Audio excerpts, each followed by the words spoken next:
The unsinkable ship.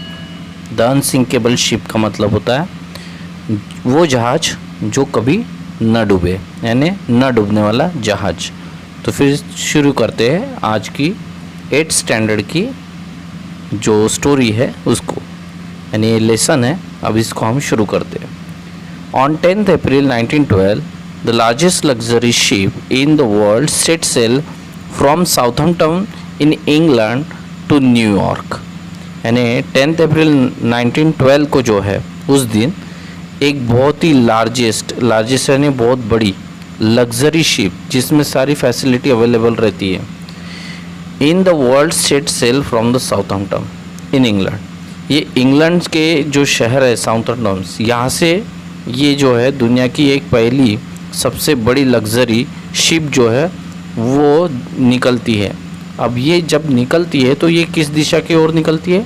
To New York city, New York की तरफ निकलती है। शी वॉज कॉल्ड टाइटैनिक, जिसको क्या कहा गया? टाइटैनिक नाम से उसको बुलाया गया, यानी इसका नाम जो था वो टाइटैनिक था। The word Titanic means huge. अब टाइटैनिक का मतलब होता है बहुत बड़ा, ह्यूज यानी बहुत बड़ा। This was her maiden voyage, that is her first voyage. She set out to cross the Atlantic Ocean and she carried more than 2,000 passengers. The Titanic was like a floating town. अब इसमें क्या बोला गया है उसको समझना है। This was her maiden voyage, that is her first voyage. यानी ये उसकी पहली यात्रा थी, जो समुद्र में जो यात्रा होने वाली थी, इसकी जो जर्नी होने वाली थी, ये उसकी पहली जर्नी थी। She set out to cross the Atlantic Ocean. अब इसका जो था ना, इसको अटलांटिक ओशन को जो है ना क्रॉस करके निकलना था आगे की ओर, यानी न्यूयॉर्क की तरफ इसको बढ़ना था। And she carried more than 2,000 passengers, और लगभग इसमें जो पैसेंजर बैठे थे वो 2,000 से भी ज़्यादा थे। यानी ये इतना बड़ा जहाज़ था जिसको लार्जेस्ट लग्जरी शिप बोला गया, इतना बड़ा जहाज़ जिसमें सारी फैसिलिटी अवेलेबल थी। The Titanic was like a floating town. और ये जो टाइटैनिक जहाज़ था जब इस समुंदर में उतरा और इस समुंदर में जब सेट आउट के लिए निकला, यानी अपनी यात्रा आगे करने के लिए जब निकला, तो ऐसा लग रहा था कि मानो कोई शहर जो है वो ही पानी में डूब रहा है, यानी तैर रहा है। इस तरह से ये दिख रहा था।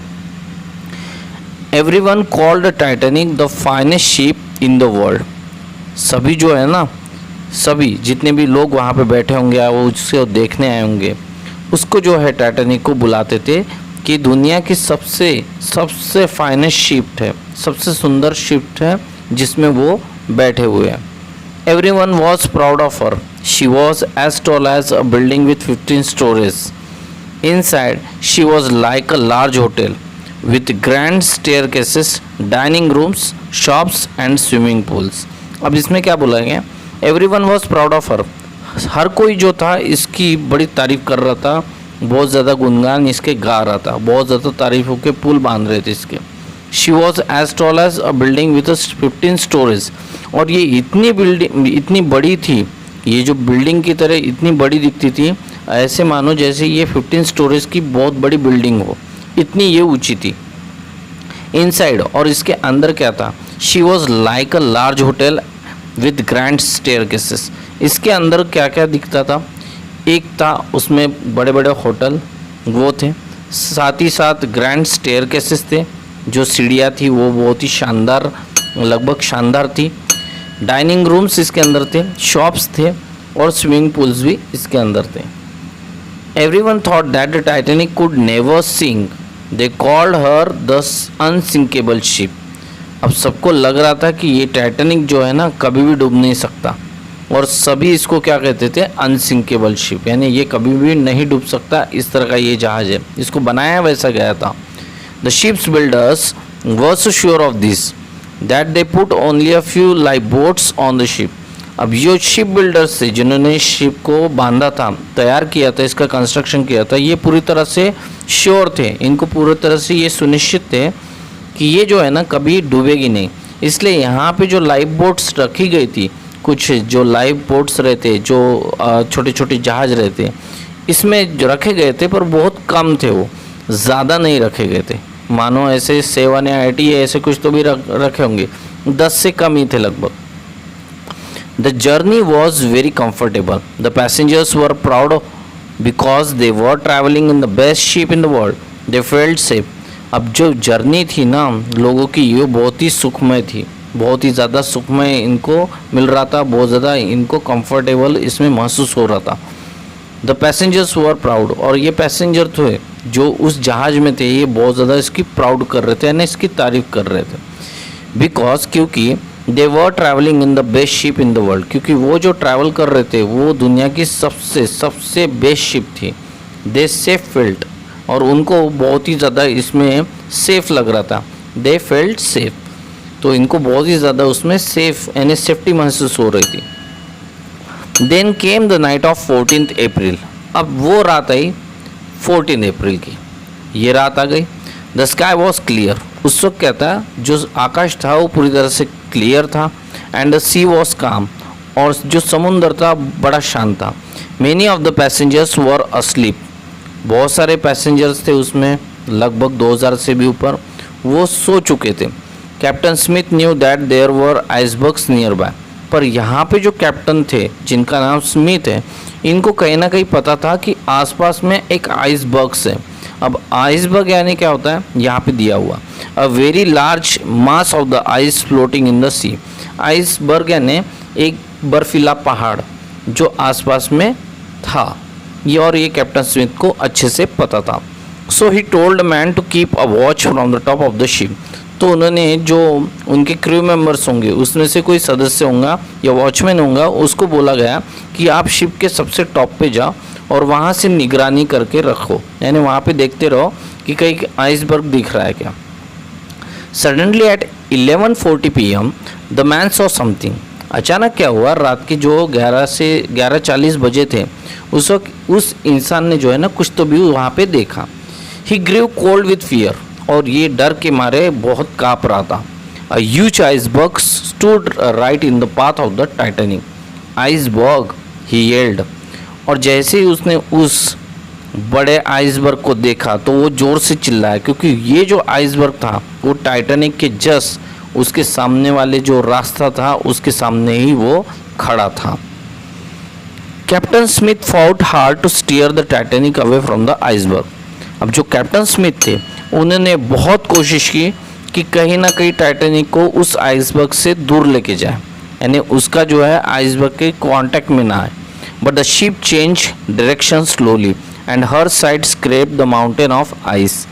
पर हुआ क्या, but the ship change direction slowly, पर यहाँ पे इतनी मेहनत करने के बावजूद भी, इतना उन्होंने फाइटिंग की, इतना उन्होंने कैप्टन स्मिथ ने इतनी स्पिरिट दिखाई वहाँ पे, वो फेल हो गई। वो क्यों फेल हो गई, क्योंकि शिप जो थी बहुत तेज़ थी और जो आइसबर्ग था वो बहुत ही ज़्यादा पास में था।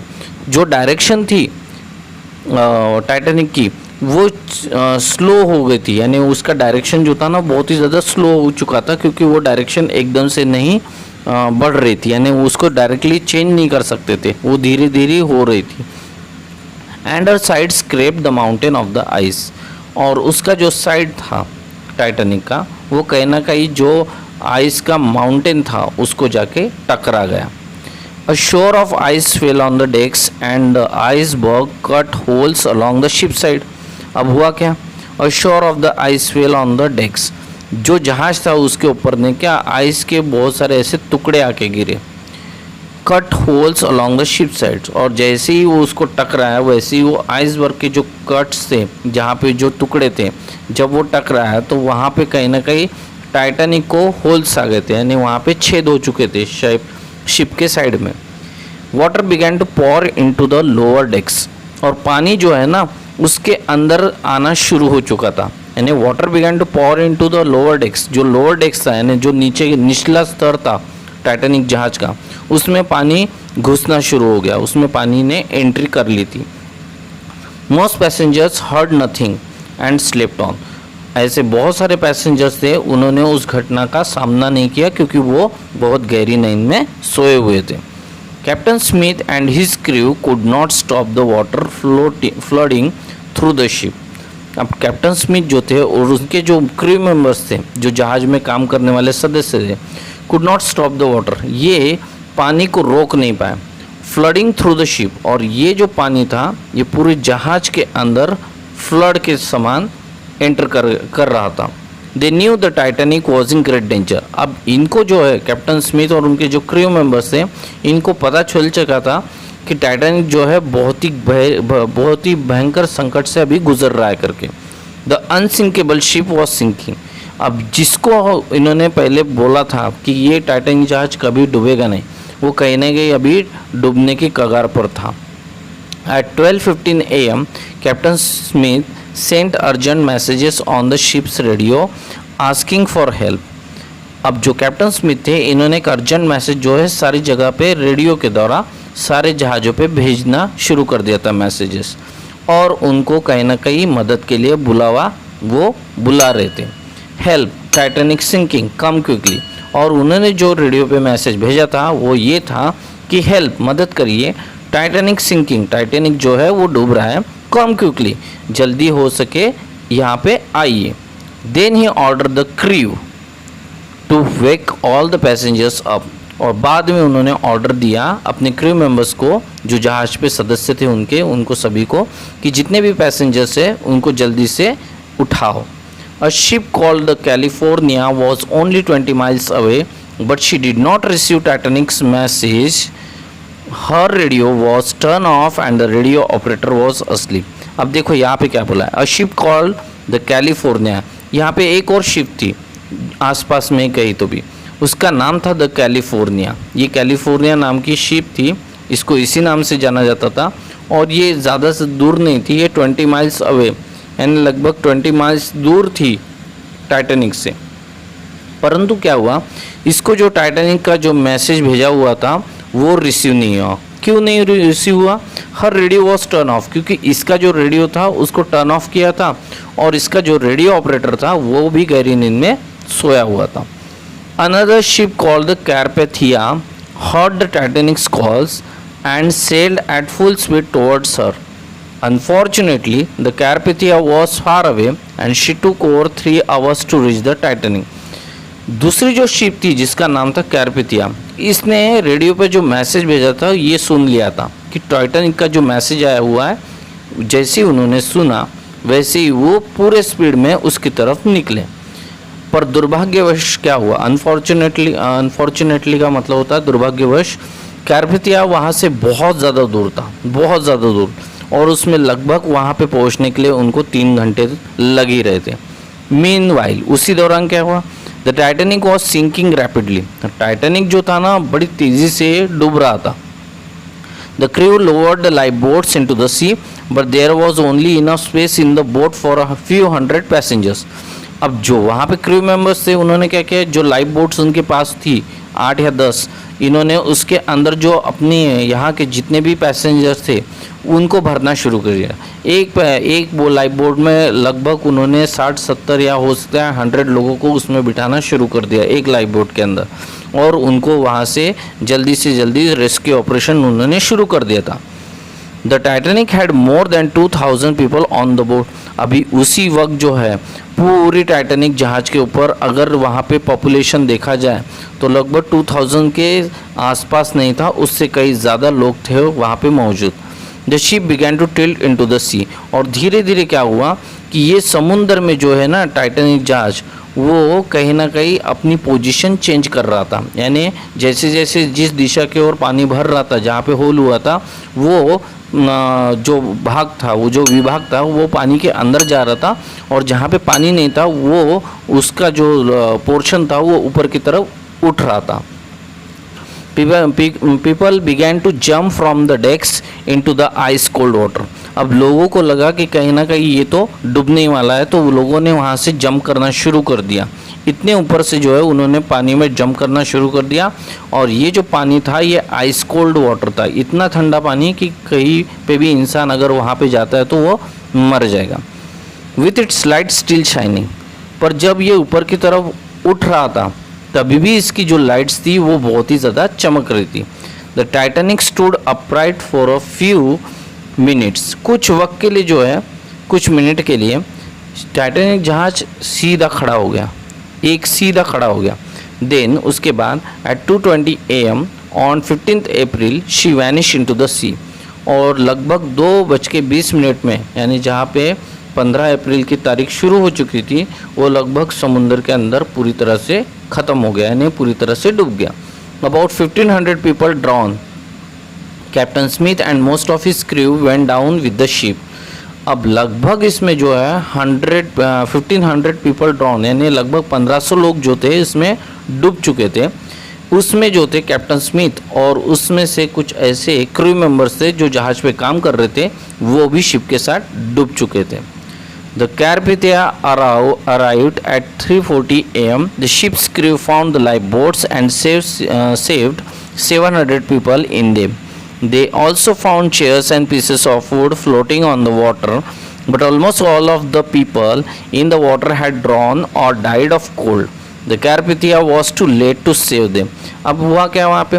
The Carpathia arrived at 3:40 AM.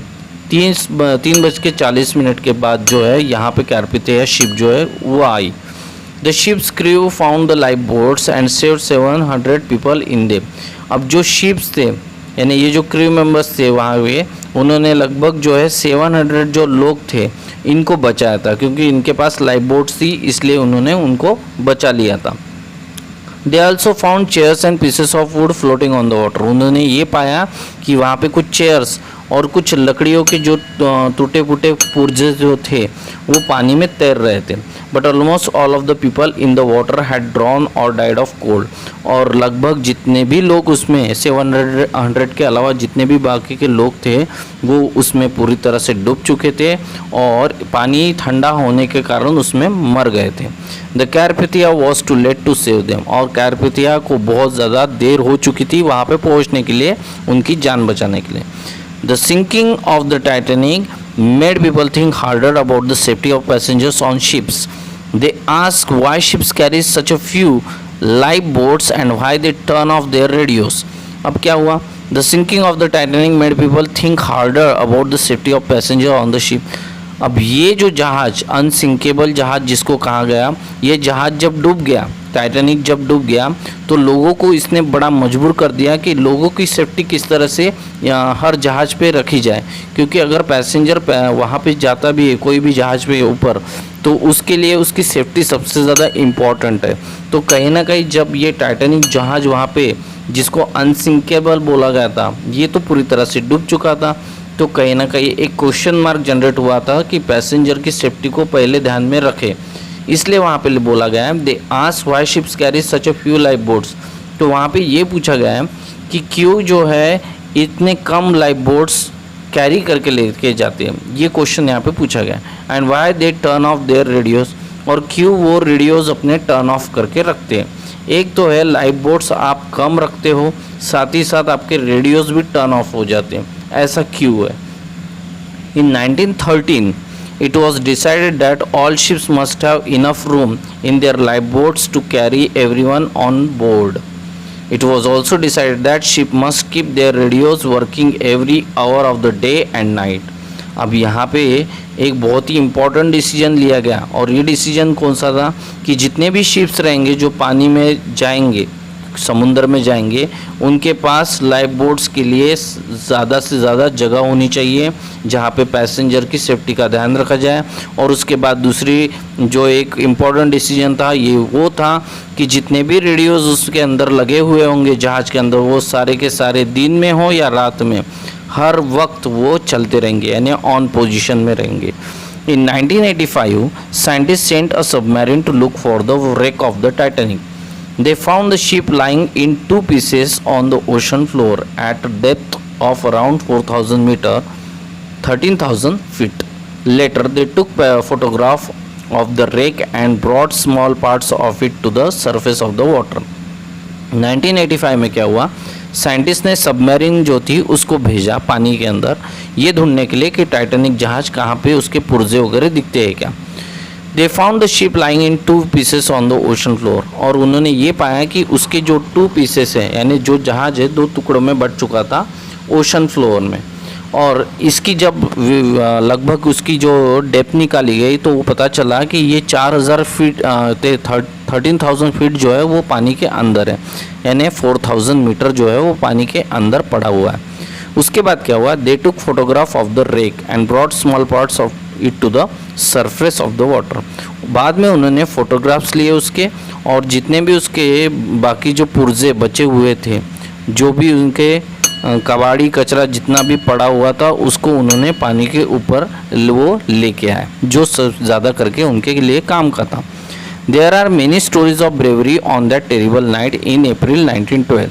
अब ये इसमें जो है बहुत सारी ऐसी स्टोरीज़ है जो बनी हुई हैं, और वो बहुत ही ज़्यादा ब्रेवरी है, खास करके उन लोगों को जिन्होंने इस वक्त उस सिचुएशन में इस तरह का काम किया था, लोगों की जान बचाई थी। उन्होंने अपनी जान के बारे में भी नहीं सोचा था, और उस भयानक रात में जितनी भी चीज़ें घटित हुई थी उसके बारे में बहुत ज़्यादा ब्रेवरी स्टोरीज़ भी आज भी बताई जाती है, जो अप्रैल 1912 में हुई थी। In 1998 the director James Cameron made a famous film of the Titanic maiden voyage. अब 1998 में क्या हुआ, जो डायरेक्टर है जेम्स कैमरॉन, इन्होंने एक फिल्म बनाई, वो थी टाइटैनिक के ऊपर। उसका शीर्षक था टाइटैनिक्स मेडन वॉयज। ये उस फिल्म का शीर्षक था, फिल्म का नाम था। It is very sad film, ये बहुत ही सैड फिल्म थी। Almost everyone who sees the film leaves the cinema in tears. हर कोई इंसान जो उस फिल्म को देखने गया था, जब वो वहाँ से वापस लौटा तो उनके आंखों में पानी ही दिख रहा था। लगता है आपको ये पूरी तरह से समझ गया होगा। आशा करता हूँ ऐसे ही मैं बहुत सारे जो है आपके लेसन्स के पार्ट पूरे डिटेल में लाते जाऊँगा, समरी भी लाते जाऊँगा, और आपके क्वेश्चन आंसर भी रहेंगे तो उसको भी हम सॉल्व करते जाएंगे। Thank you so much. Channel को सब्सक्राइब करते रहो। Thank you.